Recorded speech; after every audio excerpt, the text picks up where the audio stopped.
Vous avez essayé de multiples méthodes pour pouvoir mieux dormir. Vous avez essayé les tisanes, vous avez essayé les compléments alimentaires, vous avez essayé de vous coucher plus tôt, de changer de literie, mais malgré ça, vos nuits ne sont toujours pas réparatrices. Donc je vais vous livrer dans cette vidéo des techniques simples, des astuces pour pouvoir vraiment renouer avec votre sommeil, parce que le secret, c'est simplement de remettre des choses simples en place afin de pouvoir comprendre et relâcher la pression que vous vous mettez avec votre sommeil. Bonjour et bienvenue dans cette nouvelle vidéo. Je suis ravie de pouvoir vous retrouver cette semaine pour vous parler du sommeil. Merci aux personnes qui me suivent régulièrement.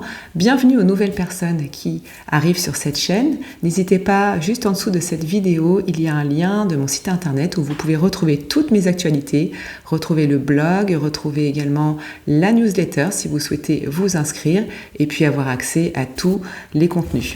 Les idées reçues sur le sommeil sont nombreuses. On entend souvent dire qu'il faut 8 heures de sommeil pour être en forme, qu'il faut se coucher tôt, qu'il faut prendre des compléments alimentaires pour pouvoir mieux dormir, mais chaque personne est différente. Donc il n'y a pas vraiment de règle type par rapport au sommeil, c'est simplement de pouvoir comprendre déjà son propre rythme de sommeil. Et pour cela, vous devez savoir quel est le nombre d'heures de sommeil que vous avez besoin pour être en forme la journée. Donc c'est pas toujours évident de connaître son nombre d'heures de sommeil, mais il suffit d'observer pendant quelques temps, que ce soit le week-end, que ce soit pendant les vacances, ou que ce soit pendant une semaine où vous vous sentez relativement peut-être en forme, savoir quel est le nombre d'heures de sommeil idéal. Et donc à quelle heure vous avez besoin de vous coucher le soir et à quelle heure vous avez besoin de vous réveiller le matin. Et en fonction de cette heure de sommeil, vous pouvez caler ce qui vous convient au niveau du sommeil. Il faut savoir que votre rythme de sommeil est calé sur votre rythme circadien. Le rythme circadien, c'est votre horloge biologique qui est calée sur 24 heures et qui permet de réguler de nombreuses fonctions dans le corps, comme le sommeil bien sûr, comme par exemple la température corporelle, comme l'appétit, comme de nombreuses fonctions hormonales qui ont besoin d'être calées par cycle sur 24 heures. Donc le sommeil, il est lié avec ce rythme circadien et c'est important de pouvoir respecter, de comprendre le rythme de sommeil que vous avez besoin pour justement respecter votre horloge biologique interne. On peut également parler du chronotype. Le chronotype, c'est votre profil de dormeur, c'est de savoir si vous êtes plutôt du soir, plutôt du matin, et en fonction de cela, de définir le nombre d'heures de sommeil que vous avez besoin, afin de connaître l'heure à laquelle vous avez besoin de vous coucher et l'heure à laquelle vous avez besoin de vous réveiller en étant justement en forme toute la journée. Donc le plus important, c'est vraiment de comprendre son profil de dormeur, le nombre d'heures de sommeil que vous avez besoin, afin de lâcher la pression que vous vous mettez avec le sommeil. Car plus en fait on met de pression, plus on met de stress, et plus le sommeil va avoir du mal à venir et ne va pas être réparateur. Donc c'est important de relâcher cette pression, d'étudier un peu votre sommeil, de prendre votre temps de comprendre les choses, de relâcher et de pouvoir revenir à des choses simples. Si vous souhaitez aller plus loin pour connaître votre profil de dormeur, votre chronotype, je vous mets un lien juste en dessous de cette vidéo, un questionnaire qui vous permet de répondre à diverses questions et d'établir votre chronotype. Si vous êtes plutôt du matin, si vous êtes plutôt du soir et si vous avez besoin d'un nombre d'heures de sommeil suffisant. Essayez de simplifier l'approche du sommeil, parce que le sommeil, ce n'est pas une performance à atteindre, c'est un processus naturel. Donc pour cela, on peut revenir à des choses simples, comme par exemple essayer de comprendre les signaux de votre corps, les signaux que votre corps vous envoie directement le soir avant d'aller vous coucher. Peut-être que vous luttez contre votre sommeil alors qu'il y a des signes et que vous préférez attendre pour vous coucher un peu plus tard alors qu'il faut respecter ces signes du sommeil, comme par exemple avoir envie de bâiller, à sentir que le sommeil arrive avec des signaux corporels. Donc n'hésitez pas justement à écouter ces signes et à respecter ces signes pour pouvoir aller vous coucher. La régularité est très importante, c'est-à-dire que quand vous avez établi votre profil de dormeur, vous savez combien d'heures vous avez besoin de dormir, à quelle heure vous avez besoin de vous coucher et de vous réveiller, c'est important de respecter et de pouvoir être très régulier justement dans votre sommeil. Que vous soyez en vacances ou le week-end, essayez de ne pas trop vous décaler, c'est-à-dire de ne pas chambouler complètement votre rythme de sommeil afin de ne pas chambouler votre rythme circadien et de pouvoir vraiment avoir un sommeil qui soit perturbé, parce que quand le sommeil est perturbé, on a du mal justement à le remettre en place. Donc essayez d'être vraiment dans la régularité de votre sommeil et de ne pas trop vous décaler. La sieste est importante pour pouvoir récupérer peut-être d'une nuit qui n'a pas été réparatrice. Malheureusement, la sieste, elle est encore mal vue dans notre société actuelle. Le fait également de ne pas pouvoir se poser 10-20 minutes en début d'après-midi empêche justement de pouvoir récupérer. Donc si vous le pouvez, accordez-vous une sieste de 10, 15, 20 minutes maximum en tout début d'après-midi afin de pouvoir récupérer et de ne pas altérer votre sommeil de la nuit en dormant plus d'une heure et en fin d'après-midi. C'est vraiment de respecter le début d'après-midi entre 10, 20 minutes, 30 minutes maximum.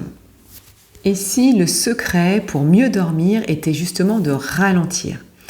Dans nos journées effrénées, on vient se coucher le soir avec ce rythme effréné que l'on garde avec soi. Or, c'est contradictoire avec le sommeil réparateur parce que le système nerveux, lui, il reste en mode alerte.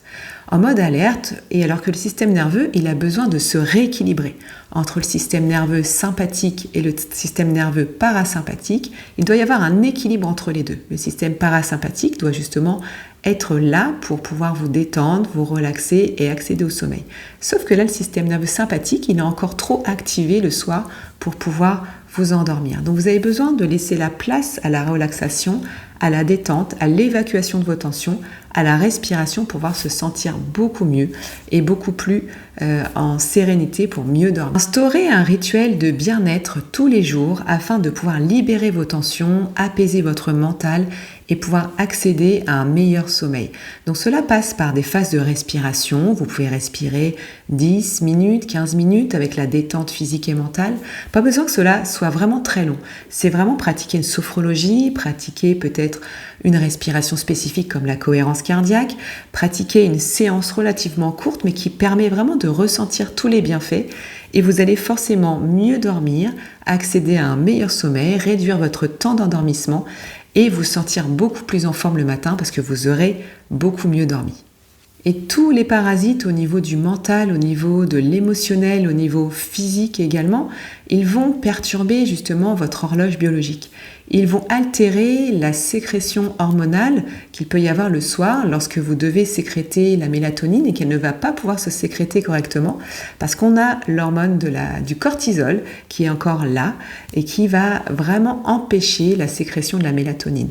Donc c'est important de pouvoir rééquilibrer justement le système nerveux qui va venir rééquilibrer l'horloge biologique et pouvoir sécréter correctement vos hormones pour mieux dormir. En sophrologie, on parle de sas de décompression. Un sas de décompression, c'est simplement un espace entre votre journée et votre nuit et qui va préparer votre corps au sommeil et qui va également préparer votre tête à bien dormir. Donc c'est important de pratiquer la sophrologie avant de dormir. Il y a de nombreuses méthodes qui aident vraiment au sommeil et elles sont vraiment très bénéfiques pour vous aider à vraiment mieux dormir. Donc vous l'aurez compris à travers cette vidéo qu'il existe des méthodes simples pour pouvoir renouer avec votre sommeil, retrouver un sommeil plus réparateur et lâcher le stress que vous avez avec votre sommeil. Donc le vrai secret, c'est simplement de respecter votre rythme de sommeil, de pouvoir vous attarder sur les signaux que vous envoie votre corps, de pouvoir récupérer éventuellement avec une sieste et de pouvoir sentir vraiment que vous pouvez accorder une place à la relaxation le soir pour pouvoir vous détendre. Donc tout cela est un système interconnecté entre votre tête, votre corps, votre environnement et c'est important de pouvoir s'y attarder, de comprendre et de prendre votre temps également. Instaurer dès aujourd'hui peut-être un rituel de relaxation. Demain peut-être instaurer justement le fait d'étudier votre sommeil. Allez-y pas à pas. Essayez de trouver vraiment ce qui vous convient et vous allez voir que vous allez trouver des solutions qui sont adaptées à vous et rien qu'à vous parce qu'on ne peut pas avoir de modèle type comme je vous l'ai dit tout à l'heure. Si cette vidéo vous a plu, n'hésitez pas à la liker, à laisser un commentaire, je serai ravie d'avoir vos retours. Partagez-la également autour de vous, c'est important. N'hésitez pas à vous rendre également sur mon site internet et à vous connecter sur les réseaux sociaux. Je vous retrouve très bientôt pour de nouveaux sujets. À très vite.